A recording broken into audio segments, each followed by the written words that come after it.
I'm sympathetic to your struggle, truly. But there is a protocol to visiting a patient like Victor. You have to put in a request. And then you have to undergo a screening process, at which point the board will make a decision.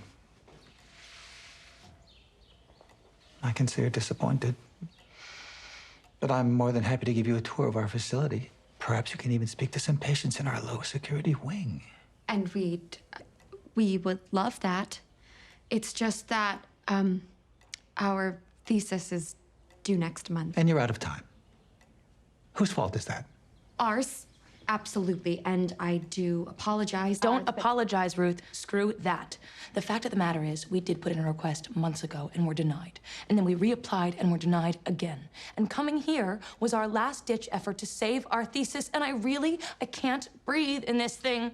Well, Rose, maybe you'd like to go outside and get some air. Maybe I should, Ruth, because I'm starting to think this whole thing is a colossal mistake. I'm breaking out in a rash. My boobs hurt, and I'll tell you the truth, Anthony. May I call you Anthony? These aren't actually my clothes. I borrowed them because I wanted you to take us seriously. Because nobody takes girls seriously in this field. They just don't. We don't look the part or whatever, but can I tell you a story? 1978, I was at summer camp.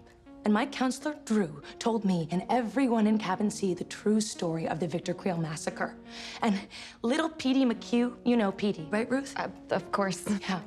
Little Petey McHugh started sobbing right there on the spot, full on hyperventilating, and all the other campers, they couldn't sleep for weeks. And I couldn't sleep either, but not because I was scared, because I was obsessed with the question, what would drive a human being to commit such unimaginable acts? Other kids, they wanted to be astronauts, basketball players, rock stars, but I wanted to be you.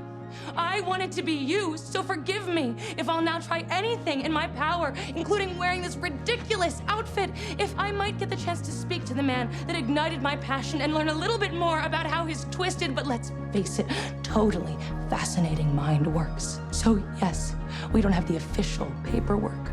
But don't tell me that crybaby Petey McHugh wouldn't have gotten an audience with Victor in a matter of moments if he'd asked politely, because you and I both know that he would.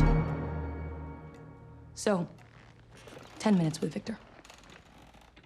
That's all I ask. I'm back in 30.